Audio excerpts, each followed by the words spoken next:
다시 마태복음 22장 이제 시작하는데요.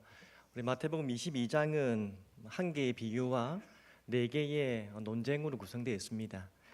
앞선 21장에 보면 예수님께서 두 아들 비유 그리고 악한 일꾼 비유를 통해서 예수님의 건세와 메시아 되심을 인정하지 않는 유대인들을 책망하셨습니다.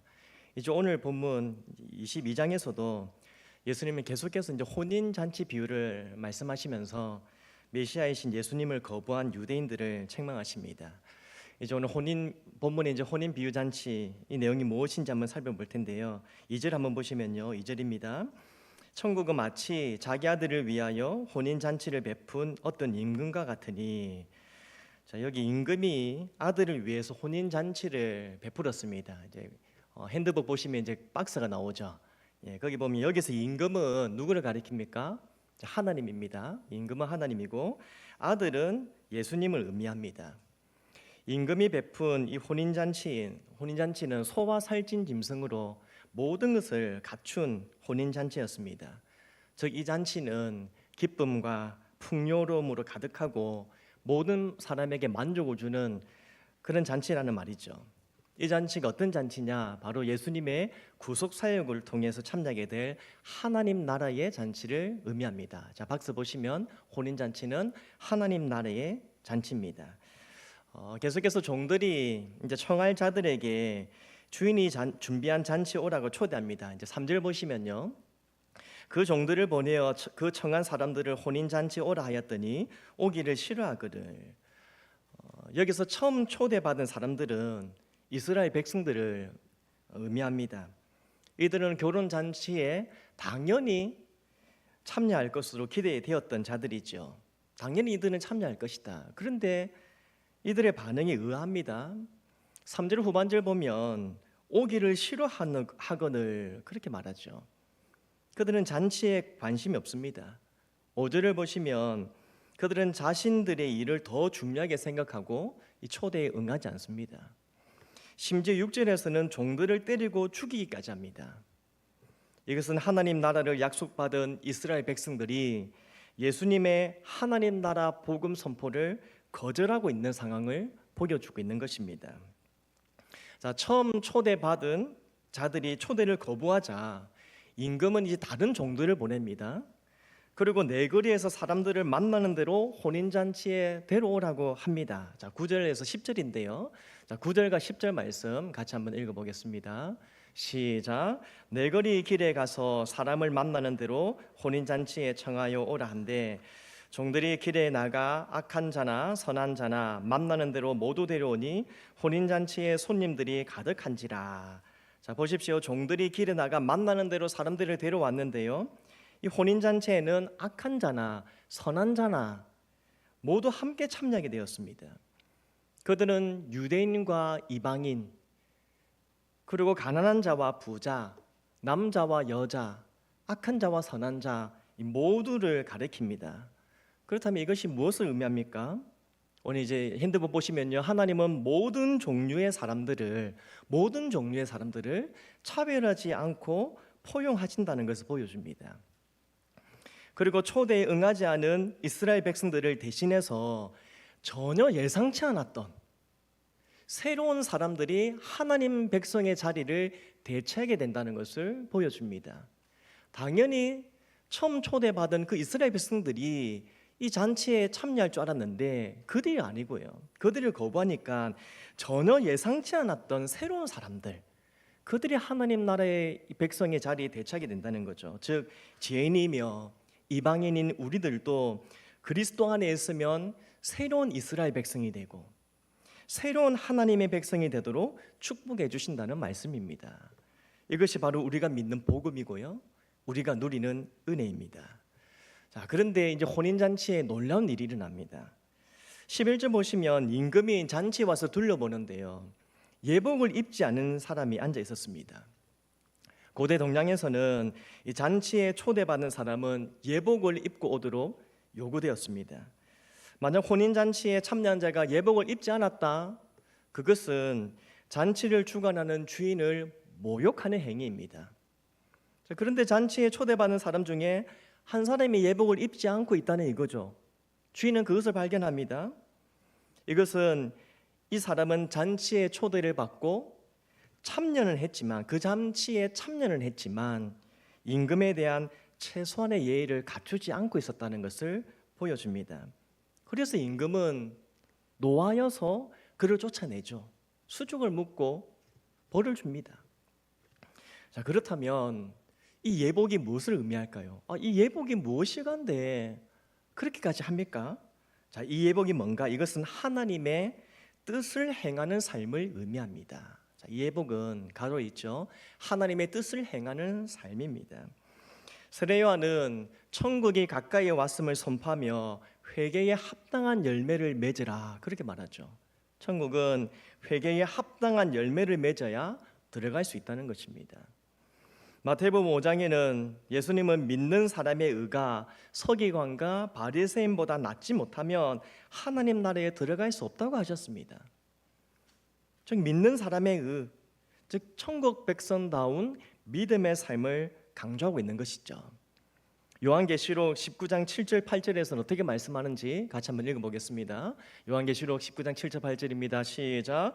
우리가 즐거워하고 크게 기뻐하며 그에게 영광을 돌리세.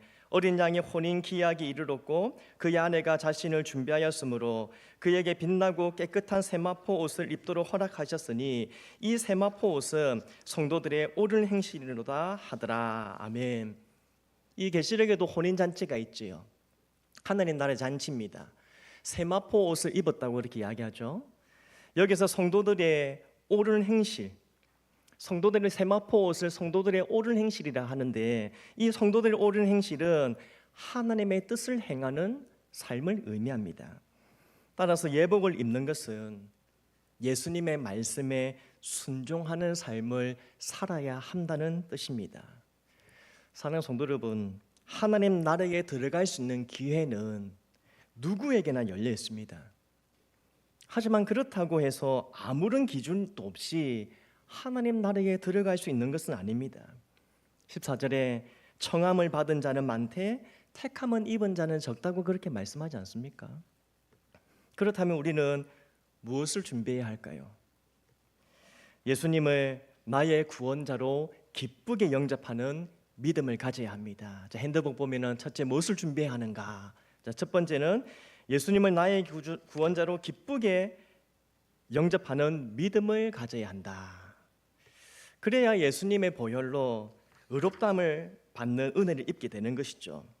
그리고 또 한 가지 무엇인가? 우리가 또 뭘 준비하는가? 하나님의 뜻에 기쁘게 순종하는 삶을 살아야 하는 것입니다. 자, 두 번째요. 자, 예수님 나의 구원자를 기쁘게 영접하는 믿음 플러스 하나님의 뜻에 기쁘게 순종하는 삶, 이것을 우리는 준비해야 된다는 것이죠. 그래서 우리가 가진 믿음이 참 믿음인 것을 증명해야 되는 것입니다. 주님을 향해서 주여 주여 하는 것만이 아니라 예배의 자리에 이 교회에 그냥 앉아있는 이것이 아니라 하나님을 나의 구원자로 기쁘게 영접하는 이 믿음만이 아니라 하나님의 뜻에 순종하는 이 믿음, 이 삶을 살아야 한다는 것이죠. 바라기는 우리가 예수님을 믿었다면 이제 순종의 삶으로 거룩한 예복을 준비해서 하나님 나라의 즐거움과 이 풍성함에 참여하는 우리 모두가 되기를 간절히 소망합니다.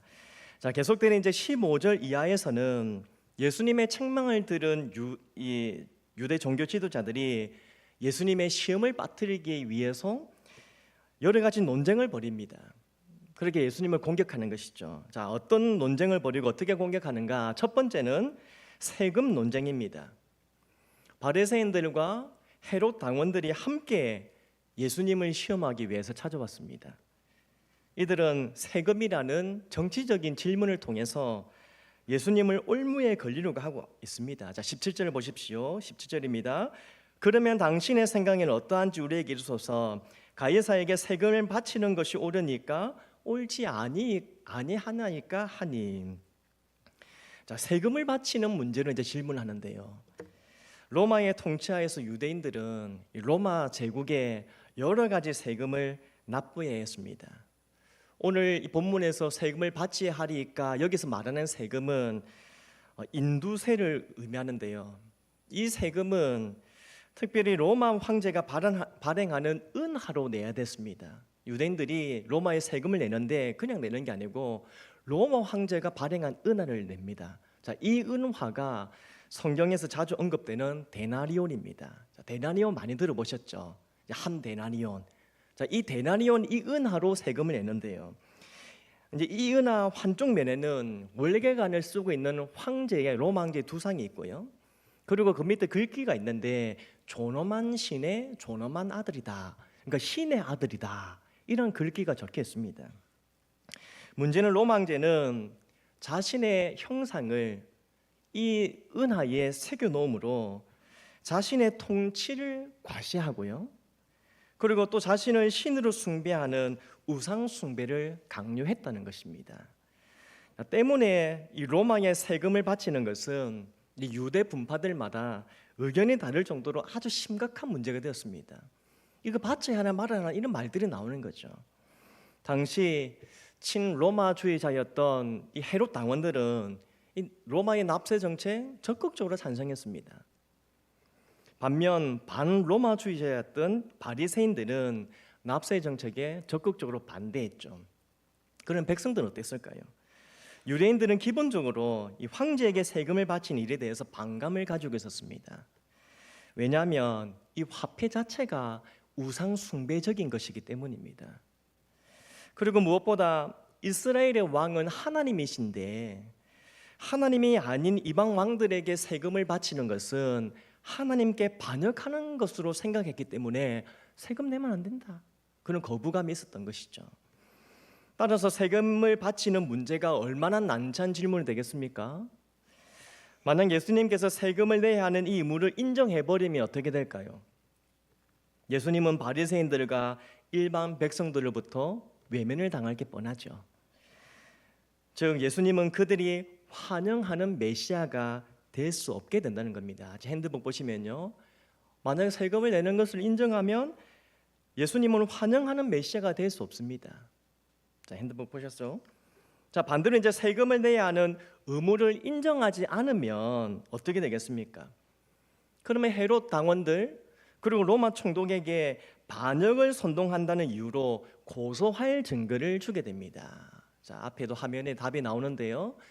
자, 이거를 세금을 내야 된다 찬성하면 유대인들에게 환영받지 못하게 되고요. 이걸 반대하면 고소를 당하게 되는 겁니다. 자, 이처럼 예수님은 어떻게 대답하든지 간에 난처한 이 불리한 입장에 처할 수밖에 없었던 것이죠. 그렇다면 예수님은 이 난처한 상황을 어떻게 해결하셨을까요? 예수님 내리신 답변 뭡니까? 자, 21절 말씀을 같이 한번 읽어보겠습니다. 21절입니다. 시작. 이르되 가이사의 것이니이다. 하나님의 것은 하나님께 바치라 하시니. 아멘. 예수님은 가이사의 것은 가이사에게 바치라 하셨죠. 무슨 말씀입니까?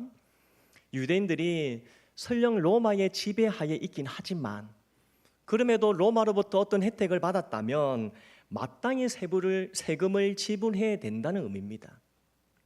그 압제를 받고 있어도 그래도 로마의 혜택을 받으니까 세금 내야 된다. 자, 이 원칙은 하나님의 백성들이 세상에서 살아갈 때에 세상이 운영되는 기본 구조를 전면 부정해서는 안 된다는 것을 말해줍니다.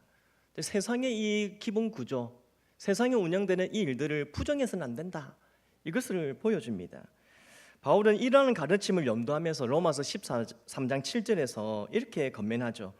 모든 자에게 줄 것을 주되 조세를 받는 자에게 조세를 바치고 관세를 받을 자에게 관세를 바치고 두려워할 자를 두려워하며 존경할 자를 존경하라.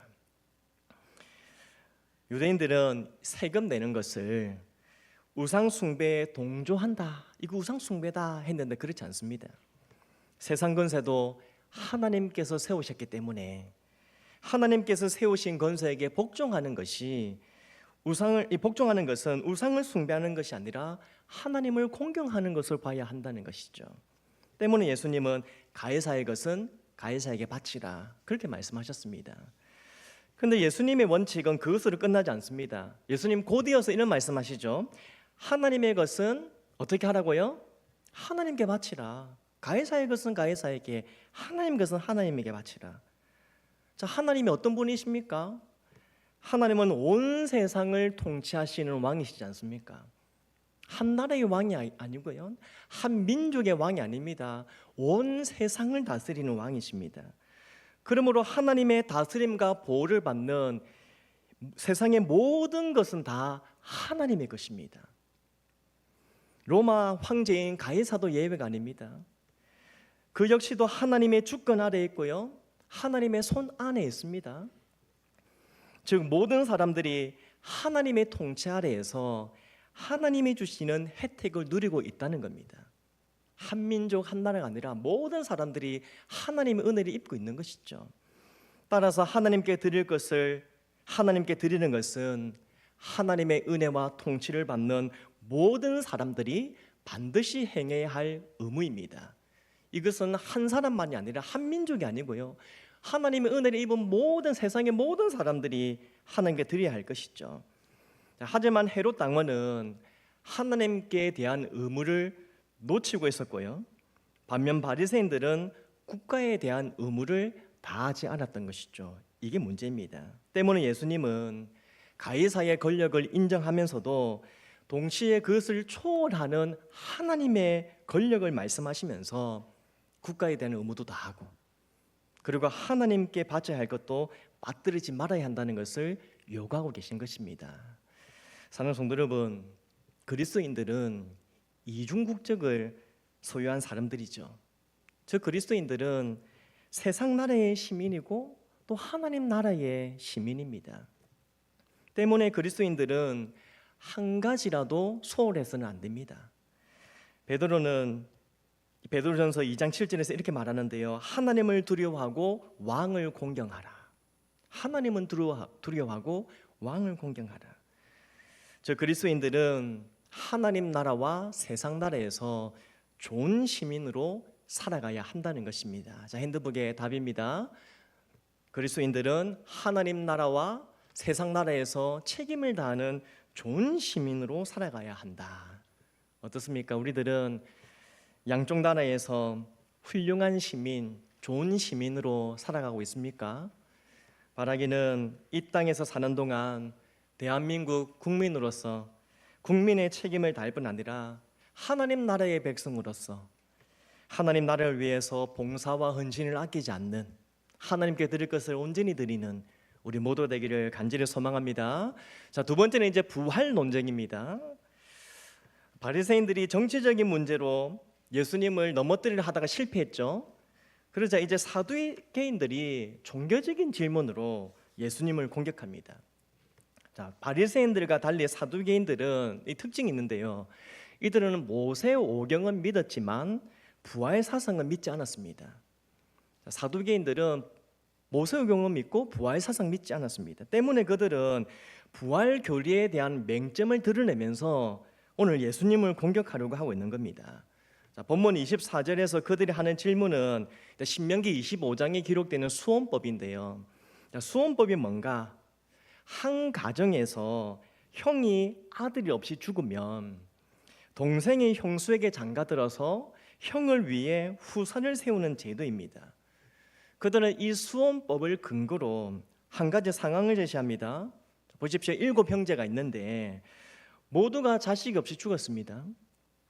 그리고 7 형제 모두가 형수와 결혼을 했어요. 그러면 부활 때에 7 남편을 갖게 된 이 여인이 부활 후에 누구의 아내가 되겠느냐, 이 말입니다.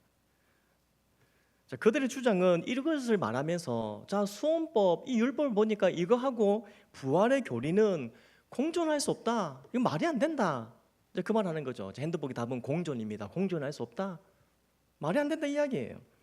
자, 그렇다면 예수님은 이에 대해서 무엇이라 답변하셨습니까? 29절 말씀인데요, 29절 말씀 같이 한번 읽어볼까요? 시작. 예수께서 대답하여 이르시되 너희가 성경도 하나님의 능력도 알지 못하는 거로 오해하였도다. 예수님은 이 사두개인들의 무지함을 지적합니다. 너희가 알지 못해서 그렇다. 그들이 성경도 하나님의 능력도 알지 못했기에 부활을 믿지 못했다는 것이죠. 사실 그들이 성경을 바르게 알았다면 부활이 문제가 되지 않습니다. 왜냐하면 성경에서는 분명히 영적인 세계가 있다고 말씀하고요, 그리고 부활이 있다고 가르치겠기 때문이죠. 성경 바르게 알면 부활 있네, 믿을 건데 바르게 모르는 거죠. 그리고 하나님의 능력을 알았다면 부활을 믿지 못할 이유가 없습니다. 왜입니까? 하나님은 자연 법칙을 초월하며 죽은 자도 살리시는 전능하신 하나님이시기 때문입니다. 이것을 알았다면, 이것을 믿었다면 당연히 부활을 믿게 되겠죠. 자, 이들이 믿지 못하니까 특별히 이제 예수님은 이 사두개인들의 무지함을 드러내기 위해서 이제 그들이 믿고 있었던 이제 모세오경, 이 모세오경을 인용하면서 부활이 있음을 이제 가르치십니다. 32절을 보시면 예수님은 출애굽기 3장 6절의 말씀을 이제 제시하시는데요. 이 말씀입니다. 32절 말씀입니다. 같이 한번 읽어보겠습니다. 32절 시작. 나는 아브라함의 하나님이요 이삭의 하나님이 아니요 야곱의 하나님이로다 하신 것을 읽어보지 못하였느냐. 하나님은 죽은 자의 하나님이 아니요 살아있는 자의 하나님이시니라 하시니. 아멘. 이 말씀은 하나님께서 불타는 떨기나무 가운데에서 모세에게 나타나시면서 내가 누구인지, 하나님이 누구인지 밝히시는 그 말씀입니다. 자, 여기서 주목할 것은 하나님께서 아브라함과 이삭과 야곱의 하나님이었다라고 과거형으로 말씀하신 것이 아니라 하나님이다, 현재형으로 말씀하고 있다는 것입니다. 자, 핸드북에 가로 보십시오. 하나님은 아브라함과 이삭과 야곱에게 하나님이었다, 과거형으로 말씀하지 않고요, 나는 하나님이다, 현재형으로 말씀하고 있다는 거죠. 사실 하나님께서 이 말씀을 하셨을 때에 이스라엘의 위대한 족장들은 이미 죽은 지 오래되었습니다. 모세가 이 말씀 받을 때 이스라엘 족장들을 죽어 있었어요. 하지만 그럼에도 하나님은 나는 아브라함과 이삭과 야곱의 하나님이었다라고 하지 않고 나는 그들의 하나님이다, 현재형으로 그들의 하나님이다, 이렇게 말씀하고 있습니다. 그 말은 하나님께서 모세에게 말씀하고 계신 그때에도 그들이 살아있음을 전제하고 있다는 말씀입니다. 그래서 32절 하반절에서 하나님 모세에게 나는 죽은 자의 하나님이 아니요 살아있는 자의 하나님이다, 그렇게 말씀하고 있는 것이죠. 그러니까 부활이 있다 이야기를 하는 거죠. 그들은 죽은 것이 아니라 살아있다, 내 안에서 살아있다. 이처럼 예수님은 사두개인들이 믿고 있던 이 모세오경의 말씀을 근거로 죽은 자의 부활이 있음을 증명해 보이셨고요, 듣는 사람들이 다 놀랐다, 그렇게 말씀하면서 이 논쟁을 마무리합니다. 자, 세 번째 논쟁은 가장 큰 계명 논쟁입니다. 앞서 바리새인들은 납세에 대해서, 사두개인들은 부활에 대해서 예수님과 논쟁을 벌였지만 이기지 못했습니다. 그러자 이제 또 바리새인 중에 한 율법사가 예수님을 시험하려고 합니다. 자, 율법사가 예수님께 한 질문은 뭡니까? 율법 중에서 어느 계명이 가장 크냐는 겁니다. 자, 율법 중에서 어느 계명이? 자, 당시 유대인들에게는 십계명과 모세오경의 이 율법과는 별개로 613개의 규정들이 있었습니다. 자, 그들은 613개 중에서도 248개는 적극적인 명령, 자, 적극적인 명령으로 구분하고 365개는 소극적인 명령으로 구분합니다. 이거는 꼭 지켜야 되고 이건 덜 지켜도 되고 그렇게 구분하는 거예요. 또한 그들은 이 613개의 모든 계명을 다 기억하기도 어렵고요, 다 지켜 행하기도 어렵기 때문에 그 중에서 더 중요한 계명 그리고 덜 중요한 계명을 구분해서 가르치고 지키려 했습니다. 때문에 랍비들은 어떤 계명이 가장 크냐, 그러니까 지켜야 될 게 꼭 있어야 되니까요, 어떤 계명이 가장 크냐에 대해서 끊임없이 논쟁을 벌이는 거죠. 이게 큰 거냐, 이게 작은 거냐, 이게 더 해도 되는 거냐, 이건 덜 해도 되는 거냐, 율법을 구분하는 겁니다. 따라서 율법사는 예수님이 자신들이 주요하게 여겼던 그런 말을 하지 않고 다른 답변을 할 경우 그것을 빌미로 예수님을 공격하고자 하는 것이죠. 그렇다면 이에 대한 예수님의 답변이 무엇일까요? 예수님은 단순히 어느 계명이 크고 작냐 이 문제보다 율법을 요약해주는 가장 중요한 계명이 무엇인가, 핵심이 무엇인가, 그것을 가르쳐 주십니다. 자, 37절과 38절 말씀인데요. 같이 한번 읽어보겠습니다. 시작. 예수께서 이르시되 내 마음을 다하고 주 너희 하나님을 사랑하라 하셨으니 이것이 크고 첫째 되는 계명이요. 아멘. 이 말씀은 그들이 이제 믿고 붙들었던 이 신명기 모세오경 중에 신명기 6장 5절 말씀입니다. 이 말씀은 경건한 유대인들은 늘 암송하는 말씀입니다. 그것도 하루에 2번씩 암송할 정도로 익숙한 것이죠. 알고 있다 이거예요. 하지만 그들은 이 말씀대로 진심으로 하나님을 사랑하는 것보다 그들이 만든 그 계명들, 613개 계명들, 그런 계명들을 지키면서 자신의 의를 자랑할 뿐입니다. 하나님을 사랑하는 마음이 아니고 그건 율법을 지키면서 자신의 의를 자랑합니다. 때문에 예수님은 그들에게 가장 익숙한 그 계명을 말씀하시면서 언급하시면서 하나님을 사랑하는 것이 가장 핵심적인 계명임을 확인시켜 주고 있는 것입니다. 그렇습니다. 중요한 것은 이 바리새인들이 만들어 놓은 613개의 계명 중에서 어느 것이 크고 작냐 이것이 아니고요. 우리의 전 인격으로 모든 기능으로 모든 생애를 다해서 하나님을 사랑하는 것, 이것이 중요한 것입니다. 자, 특별히 주목할 부분은 예수님이 주 너의 하나님을 사랑하라 그렇게 말씀하십니다. 마음과 뜻과 목숨 다해서 주 너의 하나님을 사랑하라. 주 너의 하나님, 그 말은 하나님과의 인격적인 관계를 의미하는 것이죠. 주 나의 하나님, 주 나의 하나님이라 이겁니다. 하나님과 나와의 인격적인 관계. 따라서 예수님은 어떤 계명을 지켰느냐는 이 율법의 행위가 아니라 하나님과의 인격적인 관계를 맺고 마음과 뜻과 목숨을 다해서 하나님을 사랑하고 섬기는 것이 가장 중요하다고 가르치고 계신 것입니다. 하나님을 사랑하는 것이 가장 중요하다 이거죠. 자, 그러면서 예수님이 이제 두 번째로 레위기 19장 18절에 이제 계명을 인용해서 말씀하시는데요. 39절 보면 이렇게 말씀합니다. 둘째도 그와 같으니 내 이웃을 내 자신과 같이 사랑하라 하셨으니, 자, 하나님을 사랑하라 하시고 난 다음에 바로 둘째도 그와 같으니 내 이웃을 내 자신과 같이 사랑하라. 여기서 우리는 그와 같으니 이 말에 주목해야 됩니다. 자, 둘째도 그와 같으니 하죠. 그와 같다는 말은 동일하다는 의미를 가집니다. 첫째 하나님을 사랑하라는 그 말씀하고 이 둘째 이 말씀이 동일하다. 그러니까 둘째도 첫째 계명과 같이 크고 중요하다 이 말씀을 하는 겁니다. 아시다시피 하나님을 사랑하라는 것은 10계명의 1에서 4계명까지 요약이면 이웃을 사랑하라는 것은 10계명의 5에서 10계명까지 요약이지 않습니까? 중요한 것은 예수님은 이 하나님을 사랑하는 것과 이웃을 사랑하는 것을 어떻게 하고 있다는 겁니까? 연결시키고 있다는 사실입니다. 자, 핸드북에 답을 보면요, 하나님을 사랑하는 것과 이웃을 사랑하는 것이 별개가 아니고 연결시키고 있다 이겁니다. 자, 이것이 바리새인들의 견해와 다른 점입니다. 바리새인들은 사람의 유전으로 하나님께 대한 의무를 다하면 어떤 경우에는 이웃에 대한 의무를 할 필요 없고 심지어 부모에 대한 의무도 하지 않아도 된다 그렇게 생각했습니다.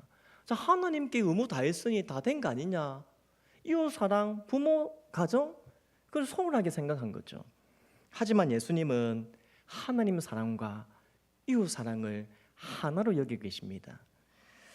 이것은 요한 1서 4장 20절과 21절에도 분명히 말씀하고 있는데요. 자, 요한 1서 4장 20절 21절 같이 읽어봅니다. 시작. 누구든지 하나님을 사랑하노라 하고 그 형제를 미워하며 이는 거짓말하는 자니 보는 바 그 형제를 사랑하지 아니하는 자는 보지 못하는 바 하나님을 사랑할 수 없느니라.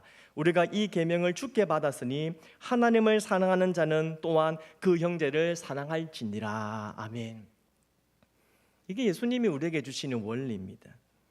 하나님께 대한 사랑은 하나님이 사랑하신 이웃을 사랑하는 것으로 드러나야 한다는 것이죠. 이것이 바로 예수님이 말씀하시는 참 사랑, 가장 큰 계명입니다.